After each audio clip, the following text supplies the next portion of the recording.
Dans cette séance 2, la transformation du savoir en apprentissage, la réduction didactique. Dans un monde où le savoir scientifique devient de plus en plus dense et spécialisé, l'enseignant ne peut plus se contenter de transmettre. Il doit transformer. La réduction didactique est cet art délicat de sélectionner, structurer et simplifier un contenu sans en altérer la substance. Ce module vous apprendra non seulement à comprendre cette opération essentielle, mais aussi à la mettre en œuvre concrètement à travers des outils comme l'analyse didactique de Klafki, la taxonomie de Bloom et les principes de motivation. Donc pourquoi est-ce important ? Parce que savoir n'est pas comprendre et comprendre n'est pas enseigner. Ce passage du savoir à l'apprentissage est le cœur même de la profession enseignante. Donc au sommaire, qu'est-ce que la réduction didactique ? En chapitre 2, l'analyse didactique selon Klafki. Troisième partie, concevoir des tâches pédagogiques efficaces.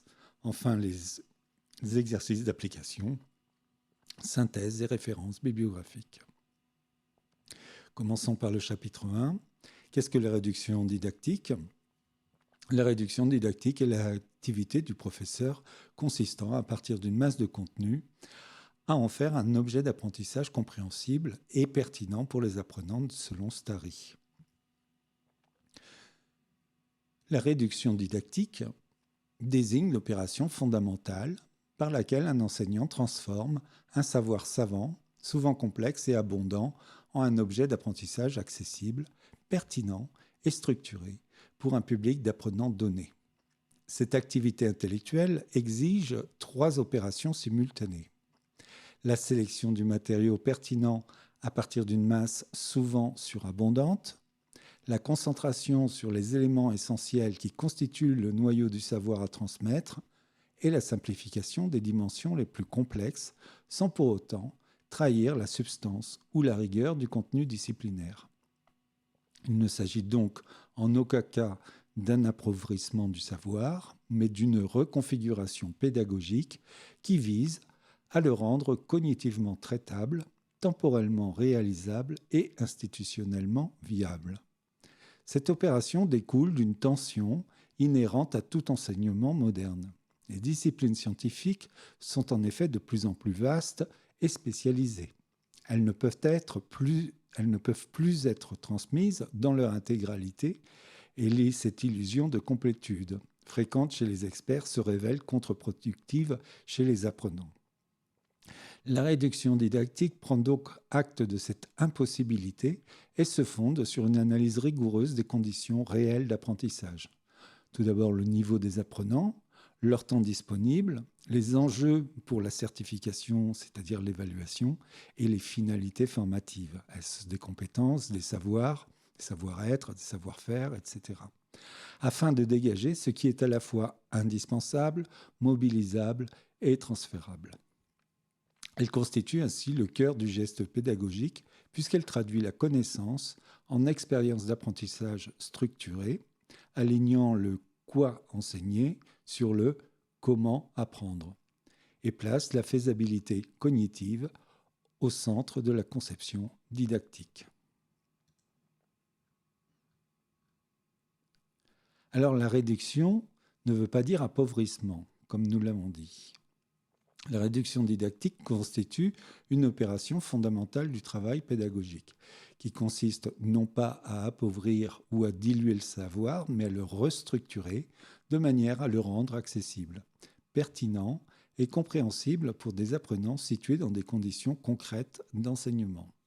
Cette restructuration implique un choix conscient et rigoureux des contenus, guidé par la nécessité de respecter à la fois la rigueur du savoir disciplinaire et les capacités cognitives, temporelles et institutionnelles des étudiants. L'erreur fréquente, souvent encouragée par une illusion de complétude, conduit certains enseignants à tenter de transmettre l'intégralité d'une discipline, comme si la valeur pédagogique se mesurait à l'aune de la quantité de savoir exposé. Or, cette approche contredit l'un des principes les plus anciens et les plus éprouvés de la didactique. Il est vain de vouloir enseigner selon ses propres désirs plutôt qu'en fonction de ce que les apprenants peuvent réellement assimiler. La véritable maîtrise pédagogique réside donc dans la capacité à identifier ce qui est essentiel. Essentiel à organiser, maîtriser, organiser ce noyau de connaissances de façon cohérente et à le présenter de manière progressive en partant de ce qui est connu, concret et proche de l'expérience des étudiants pour aller vers l'abstrait, le complexe et le général. Cette opération ne sacrifie pas la substance du savoir, mais en révèle l'ossature, en mettant en lumière les concepts structurants, les principes fondamentaux et les compétences transférables. Elle reconnaît que le temps d'apprentissage est limité, que la charge cognitive des étudiants est finie et que l'efficacité de l'enseignement dépend moins de l'étendue des contenus que de leur clarté, de leur pertinence et de leur ancrage dans des situations significatives. Ainsi, la réduction didactique n'est pas un abandon de rigueur, mais au contraire l'expression d'une exigence pédagogique plus haute qui place l'apprenant au centre du processus et transforme la transmission du savoir en une véritable rencontre entre connaissance et compréhension.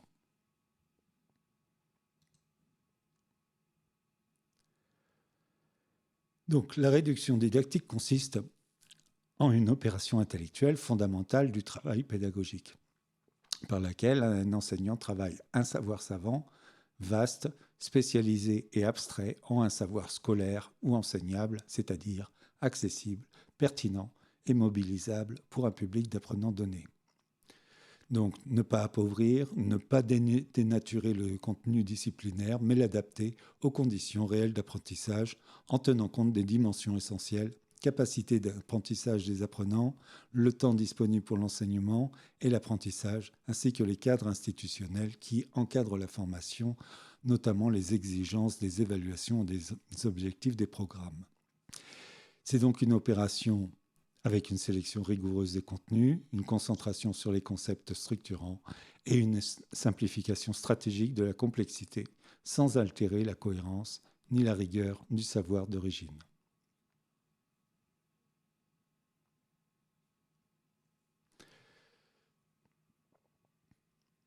Elle implique également une analyse préalable du contenu, guidée par des critères tels que la signification exemplaire, la pertinence actuelle ou future pour les étudiants, la structure interne du savoir et son degré d'accessibilité. Ainsi, loin d'être une concession à la facilité, la réduction didactique est une reconfiguration délibérée et éclairée du savoir, conçue pour favoriser non seulement l'assimilation, mais aussi l'engagement cognitif et la motivation des apprenants dans un cadre pédagogique de quoi enseigner qui détermine le comment enseigner.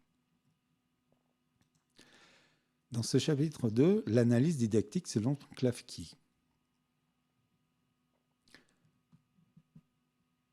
L'analyse didactique selon Klafki constitue un cadre structurant pour orienter la transformation d'un savoir savant en l'objet d'enseignement pertinent, s'appuyant sur 5 critères interdépendants qui permettent d'évaluer la pertinence pédagogique d'un contenu. Le premier critère, la signification exemplaire. Il interroge la capacité du contenu à incarner un principe plus large ou une structure fondamentale de la discipline, de sorte qu'en l'étudiant, les apprenants accèdent à une compréhension transférable au-delà du cas particulier. Le second critère, la signification actuelle, qui porte sur la connexion immédiate entre le contenu et la réalité vécue des étudiants. Un savoir est d'autant plus mobilisable qu'il résonne avec leur expérience, leurs préoccupations ou leurs projets à court terme. Le troisième critère, la signification future, complète cette dimension temporelle en évaluant l'utilité anticipée du contenu dans le parcours professionnel ou académique des apprenants. Cela renforce ainsi la perception de sa valeur sur le long terme. Enfin, le quatrième critère, la structure du contenu, examine la logique interne du savoir, les concepts préalables nécessaires à sa compréhension et la manière dont il s'articule avec d'autres notions déjà acquises ou à venir, ce qui permet d'anticiper les obstacles cognitifs potentiels. Cinquième critère, l'accessibilité, qui concerne la possibilité de rendre le contenu tangible, concret et actif, par exemple à travers les mises en situation, des supports visuels ou des activités de reproduction, afin de faciliter son appropriation par des apprenants aux profils variés.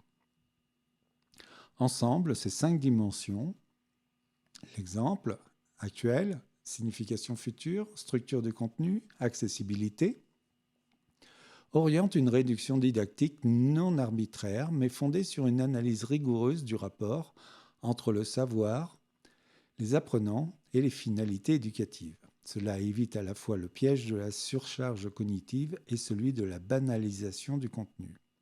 Cette grille ne vise pas à déterminer ce qui doit être enseigné de manière prescriptive, mais à fournir un outil de réflexion permettant à l'enseignant de justifier ses choix pédagogiques en fonction de la faisabilité, de la pertinence et de la profondeur de l'apprentissage visé.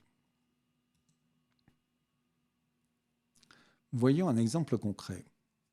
Dans un cours de licence en biologie, enseigner la photosynthèse en partant d'une plante sur le bureau, puis en dégageant les principes généraux, induction, plutôt qu'en définissant d'abord la formule chimique, déduction. L'enseignement d'un concept scientifique tel que la photosynthèse peut être rendu plus accessible et significatif en privilégiant une approche inductive qui part de l'observation concrète pour aboutir à la formulation d'un principe général. Ainsi, au lieu de présenter d'emblée la formule chimique abstraite, l'enseignant peut placer une plante réelle sur le bureau, inviter les étudiants à l'observer et à se questionner sur son fonctionnement, puis à formuler des hypothèses sur les processus qui permettent à cette plante de croître. Ce point de départ sensoriel et contextuel crée un ancrage cognitif solide car il relie le savoir à une expérience perceptible et familière. À partir de cette base concrète, l'enseignant guide progressivement les apprenants vers la conceptualisation. Identification des rôles de la lumière, identification du dioxyde de carbone et de l'eau, puis construction collective de la représentation symbolique du phénomène. Cette démarche, bien que plus exigeante en temps, favorise une compréhension profonde et durable car elle engage les étudiants dans un processus actif de découverte plutôt que dans une mémorisation passive de faits isolés. Elle illustre également l'un des principes fondamentaux de la didactique, passer du concret à l'abstrait, du proche au lointain et du simple au complexe, et ceci afin de respecter les mécanismes naturels de la cognition humaine. Le chapitre 3, concevoir des tâches pédagogiques efficaces. Voici une taxonomie de Bloom légèrement revisitée. La conception de tâches pédagogiques efficaces repose sur une gradation claire de la complexité cognitive qu'elle sollicite. Et la taxonomie de Bloom fournit un cadre structurant pour opérer ce choix. Cette classification distingue 6 niveaux hiérarchisés, allant de la simple reproduction de l'information à l'exercice d'un jugement fondé sur des critères explicites. Au niveau le plus bas, la connaissance consiste à restituer des faits, des définitions ou des données sans transformation, ce qui correspond à une mémorisation directe. Le deuxième niveau, la compréhension, exige que l'apprenant reformule ou explique un contenu en ses propres termes. Il démontre ainsi qu'il en a saisi le sens au-delà de la répétition mécanique. Le troisième niveau, l'application. Il mobilise les connaissances acquises dans une situation nouvelle, montre que l'apprenant est capable de transférer un modèle, une règle ou une procédure à un contexte différent de celui dans lequel il l'a appris. Le quatrième niveau, l'analyse, implique de décomposer un tout complexe en ses éléments constitutifs, d'identifier les relations entre ces éléments et de comprendre la structure sous-jacente d'un concept ou d'un phénomène. Le cinquième niveau, la synthèse, marque un tournant créatif. L'apprenant doit combiner des éléments connus pour produire une nouvelle organisation, une solution originale ou un modèle inédit. Enfin, le sixième niveau, l'évaluation, ne consiste pas à exprimer une préférence subjective, mais à porter un jugement argumenté en se fondant sur des critères explicites, des normes disciplinaires ou des principes établis. Chaque niveau, connaissance, pour reproduire, compréhension, expliquer en ses propres mots, application, à utiliser dans un nouveau contexte, analyse, décortiquer, comparer, synthèse, créer, combiner, évaluation, juger avec justification, chacun de ces niveaux suppose une maîtrise suffisante des niveaux précédents. Et la progression pédagogique consiste à concevoir des tâches qui permettent aux apprenants de franchir ces étapes de manière soutenue, en évitant aussi bien la simplification excessive que l'exigence prématurée de performances cognitives élevées. Utiliser cette taxonomie permet non seulement de calibrer la difficulté des activités proposées, mais aussi d'aligner les objectifs pédagogiques, les méthodes d'enseignement et les modalités d'évaluation, en assurant une cohérence interne à la séquence d'apprentissage. Alors l'astuce, c'est d'utiliser des verbes d'action. Lorsqu'on est au niveau 1, on nomme, au niveau 2, on résume, au niveau 3, on applique, au niveau 4, on compare, au niveau 5, on conçoit, au niveau 6, on évalue. Bref, la formulation des objectifs pédagogiques et des consignes d'apprentissage peut être précisée de manière opérationnelle en s'appuyant sur les verbes d'action qui correspondent aux différents niveaux de complexité cognitive. Ces verbes servent d'indicateurs clairs, tant pour l'enseignant que pour l'apprenant, car ils signalent explicitement le type de traitement attendu du contenu. Au niveau les plus fondamentaux qui relèvent de la restitution ou de la compréhension, les verbes tels que nommer, citer, reproduire, résumer orientent l'apprenant vers une tâche de mémorisation ou de reformulation simple, sans transformation substantielle du savoir. Lorsqu'on vise des compétences intermédiaires impliquant l'application ou l'analyse, les verbes comme appliquer, utiliser, comparer, distinguer, décomposer indiquent que l'apprenant doit mobiliser ses connaissances dans un contexte nouveau ou les articuler entre elles pour révéler des structures, des similarités ou des écarts. Enfin, au niveau les plus avancés, où il s'agit de produire du nouveau ou de porter un jugement fondé, les verbes tels que concevoir, créer, proposer, évaluer ou justifier exigent non seulement une maîtrise approfondie du contenu, mais aussi une capacité à l'investir de manière critique ou inventive. L'usage rigoureux de ces verbes dans la rédaction des tâches ou des énoncés d'évaluation permet ainsi d'aligner les intentions pédagogiques, les activités proposées et les critères de réussite. Tout cela en guidant l'apprenant dans la nature exacte de l'effort cognitif requis. Cette précision linguistique constitue donc un levier essentiel de transparence et d'efficacité dans la conception des séquences d'apprentissage. Voyons la motivation extrinsèque à la motivation intrinsèque. La motivation des étudiants universitaires repose en grande partie sur des facteurs externes tels que l'obtention de bonnes notes, la validation des modules ou l'accès à un diplôme reconnu, ce qui correspond à une motivation extrinsèque. Cette orientation de l'apprentissage n'est pas le fruit d'un choix individuel isolé, mais la conséquence directe des exigences imposées par l'environnement académique dans lequel ils évoluent. En effet, lorsque les évaluations privilégient la restitution rapide de faits ou la reproduction de schémas de résolution bien identifiés, les étudiants adaptent naturellement leur stratégie d'apprentissage à ces attentes. Ils concentrent alors leurs efforts sur ce qui leur permettra de réussir l'examen plutôt que sur une compréhension approfondie du sujet. Cette dynamique n'est ni une faiblesse ni un défaut, mais une réponse rationnelle à un système où la performance évaluative conditionne la progression dans le cursus.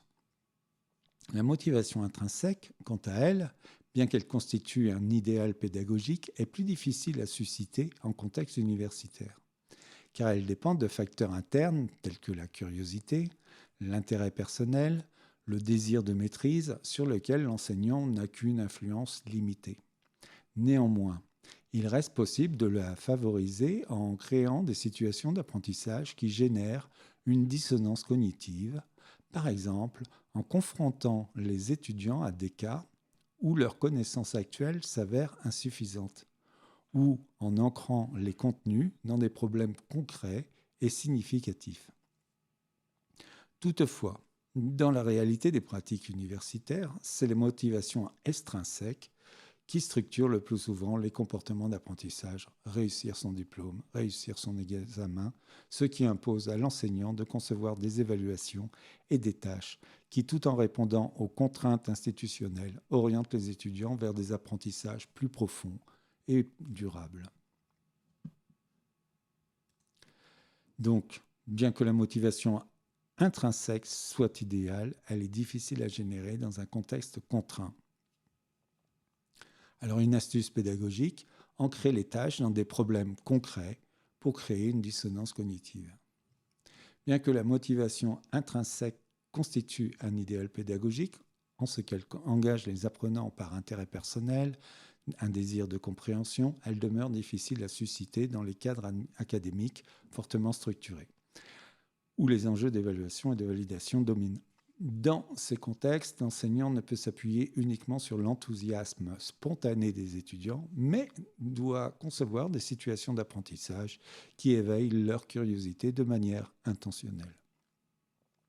Une stratégie particulièrement efficace consiste à ancrer des tâches dans des problèmes concrets, proches de l'expérience ou des préoccupations des apprenants, de façon à créer une dissonance cognitive.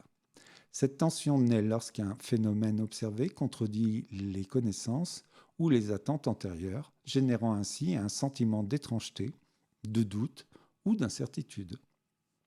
Ce déséquilibre intellectuel pousse naturellement à chercher une explication, à interroger les modèles existants et à construire de nouvelles représentations. En plaçant les étudiants face à une énigme, une exception, une contradiction, ou une situation paradoxale, l'enseignant transforme le savoir en réponse à une question réellement posée. Ce qui rend l'apprentissage non seulement plus significatif, mais aussi plus actif et durable. Cette approche ne remplace pas la motivation intrinsèque, mais la favorise, en la sollicitant indirectement, en exploitant la tendance humaine fondamentale à résoudre les incohérences et à restaurer un sentiment de compréhension du monde. Nous en venons donc à la qualité des tâches. Une bonne tâche est donc un défi exigeant mais réalisable. Des solutions. Il en existe une ou plusieurs voies de résolution. Et enfin, la tâche, elle est authentique, elle est liée à la réalité ou au futur professionnel. La conception de la tâche pédagogique efficace repose sur ces trois critères fondamentaux qui garantissent à la fois leur pertinence cognitive et leur capacité à mobiliser les apprenants. Une tâche de qualité doit d'abord être exigeante sans être décourageante.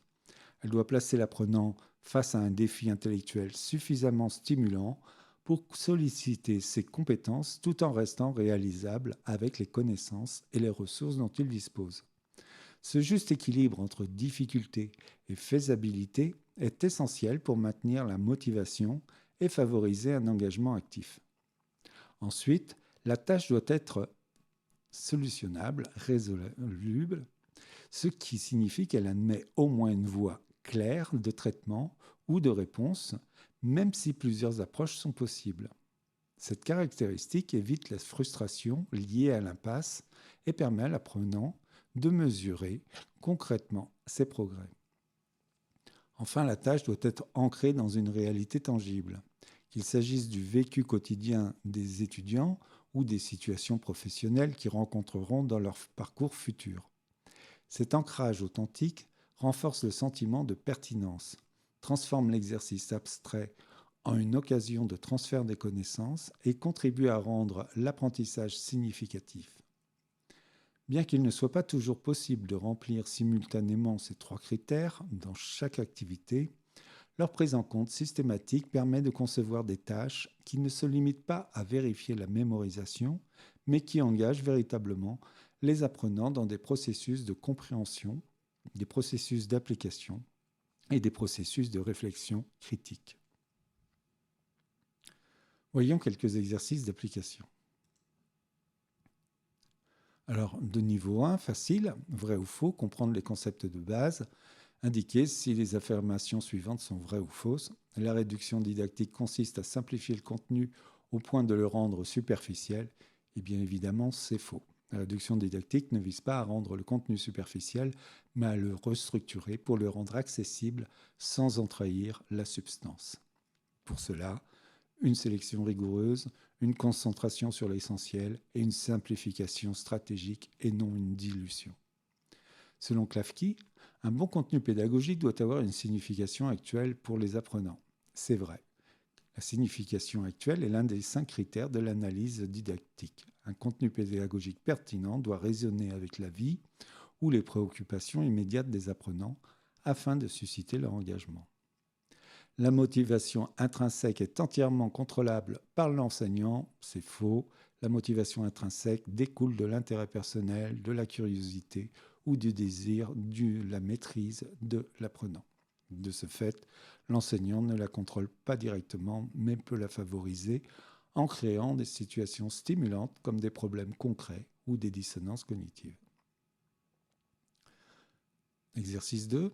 Appliquer la grille de Klafki à un extrait de recherche. Choisir un court extrait d'un article scientifique d'une discipline. Remplir la grille des 5 critères de Klafki. Proposer une réduction didactique en 300 mots. Eh bien, si on prend un article en sociologie sur les inégalités scolaires, Bourdieu, reproduction sociale, signification exemplaire, cela illustre le lien entre le capital culturel et la réussite scolaire. C'est un concept central en sociologie.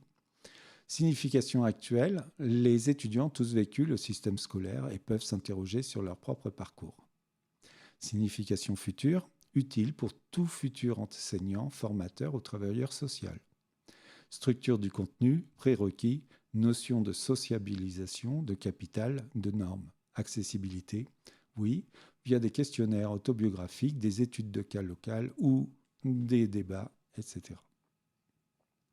Donc, rédiger la réduction didactique proposée en moins de 300 mots.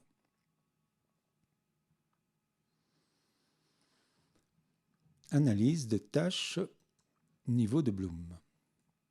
Identifier les niveaux de Bloom dans les énoncés types. Donc, expliquer en vos mots le principe de réduction didactique, concevez une séquence pédagogique utilisant ce principe, nommez les 3 opérations de la réduction didactique. Donc, compréhension, l'apprenant reformule un concept connu sans le reproduire mot pour mot. Synthèse, il s'agit de reproduire un nouveau plan d'action en combinant des éléments connus. Connaissance, simple restitution de faits mémorisés. Bref, vous pouvez lister tous les niveaux de Bloom et ensuite les remettre dans l'ordre. En niveau 4, en plus difficile, évaluer une séquence.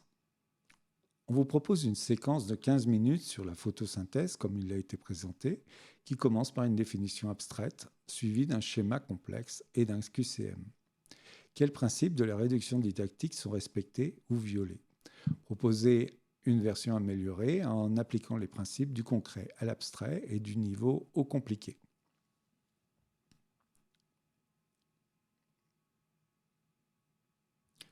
Réflexion critique. Pourquoi enseigner autrement?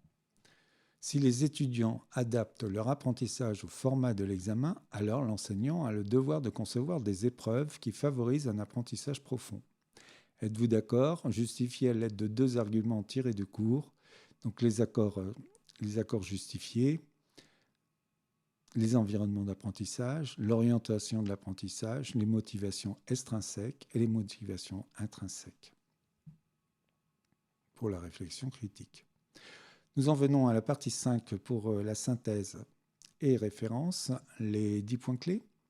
Premièrement, la réduction didactique, c'est une sélection plus une concentration plus une simplification. Cette réduction didactique ne doit jamais trahir la substance du savoir. Klafki propose 5 critères pour analyser un contenu: exemplarité, actualité, Avenir, structure, accessibilité. Le piège de la complétude est une illusion courante chez les experts. L'apprentissage universitaire est souvent orienté par la peur de l'échec, motivation extrinsèque. La dissonance cognitive est un levier puissant pour stimuler la curiosité. Les tâches doivent être authentiques, solvables et stimulantes. La taxonomie de Bloom permet de graduer la complexité des tâches. Les niveaux évaluation et synthèse exigent une justification, pas une simple opinion. Enfin, en 10, concevoir un cours, c'est concevoir une expérience d'apprentissage. Ce n'est pas une transmission. Ce n'est pas simplement une transmission. Alors, comment on pourrait réduire ce bilan? Une réduction didactique, pourquoi? Adapter le savoir aux apprenants. Comment? Une analyse didactique, par exemple Klafki, des sélections, concentration, simplification et des conceptions de tâches grâce à Bloom et les motivations extrinsèques et intrinsèques. Les pièges à éviter, c'est l'illusion de complétude, confondre simplicité et superficialité et ignorer le format d'évaluation. Pour les références bibliographiques, nous avons différents ouvrages. Donc Austeros sur la didactique, Klafki, donc également sur l'analyse, la didactique également sur la réduction avec les pratiques de Starry, Bloom sur le domaine de la cognition, Comenius sur la grande didactique, Lehner sur la didactique également, Loeb sur l'apprentissage à l'université et Folstich sur les chances d'apprentissage. Vous avez également des outils qui sont utiles, par exemple Kahoot.it pour créer des quiz interactifs, des outils de mind mapping, et puis sur le C-Chart par exemple, au MindMeister, et puis vous avez le guide de l'éducation pour les apprenants, pour les enseignants. Ce sont des ressources en pédagogie universitaire de l'UNESCO. Merci de votre attention. Excellente journée à tous ou excellente soirée.